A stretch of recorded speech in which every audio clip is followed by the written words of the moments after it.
मिथुन चक्रवर्ती जब Bollywood film industry में नए नए आए थे तो उन्हें यहाँ पर काम नहीं मिल पा रहा था। किसी भी डायरेक्टर या प्रोड्यूसर के पास जाते थे तो उन्हें उनके शक्ल सूरत और रंग रूप को देखकर उन्हें बाहर का रास्ता दिखा दिया जाता था। लेकिन मिथुन चक्रवर्ती ने कभी भी हार नहीं मानी।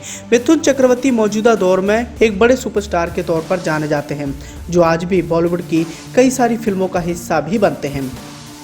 अपने दौर के बड़े सुपरस्टारों में से एक मिथुन चक्रवर्ती ने कभी भी ये नहीं सोचा था कि एक समय ऐसा भी आएगा जब पूरी बॉलीवुड इंडस्ट्री मुझे सलाम करेगी, लेकिन ऐसा उन्होंने करके भी दिखाया। अपने मेहनत और काबिलियत के दम पर फिल्म इंडस्ट्री में उन्होंने एक अलग ही जगह बनाई। लेकिन दोस्तों, क्या आप जानते हैं कि मिथुन चक्रवर्ती ने भी एक बड़ी गलती की थी, जिस गलती का नतीजा ये हुआ कि गोविंदा एक बड़े स्टार बन गए। अब बॉलीवुड में कब किसकी तकदीर बदल जाए और कब डूब जाए ये कहना थोड़ा मुश्किल होता है। काफ़ी बार ऐसा देखा गया है कि बड़े स्टार्स की एक छोटी सी गलती के कारण एक नया स्टार पैदा हो गया और बाद में चलकर उनके लिए चुनौती बन गया। उदाहरण के तौर पर अगर मैं बात करूं तो राजेश खन्ना ने यश चोपड़ा की फिल्म दीवार नहीं ठुकराई होती तो अमिताभ बच्चन को राजेश खन्ना के स्टारडम तक पहुंचने के लिए लंबा सफर तय करना पड़ता। लेकिन बॉलीवुड में गोविंदा का स्टारडम मिथुन चक्रवर्ती की एक गलती का ही नतीजा है। अब आप भी सोच में पड़ गए होंगे कि आखिर मिथुन चक्रवर्ती की गलती की वजह से गोविंदा कैसे स्टार बन गए, तो हम आपको इसका कारण बताने वाले हैं। दरअसल 80 और 90 के दशक में डांसिंग स्किल्स के कारण कलाकारों की किस्मत बदल जाया करती थी, क्योंकि उस समय काफ़ी कम स्टार ही डांस कर पाते थे। जितेंद्र के बाद मिथुन चक्रवर्ती डांसिंग स्टार के रूप में तेजी से उभरे और देखते देखते बॉलीवुड पर छा गए। जल्दी मिथुन इतने बिजी हो गए कि उनकी डेट्स के लिए निर्माताओं को महीनों तक इंतजार करना पड़ता था।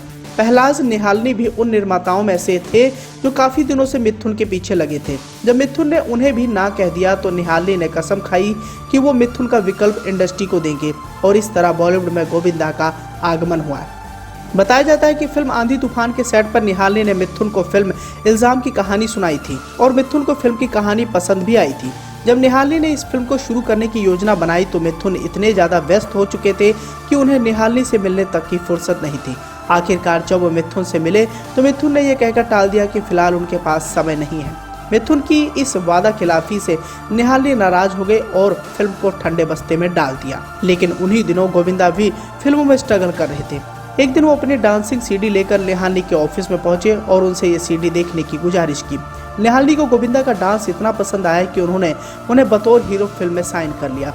शूटिंग के दौरान निहालनी को गोविंदा का काम इतना ज़्यादा पसंद आया कि उन्होंने शत्रुघ्न सिन्हा जैसे स्टार का रोल भी काट कर छोटा कर दिया और गोविंदा को फिल्म के हर फ्रेम में फिक्स कर दिया।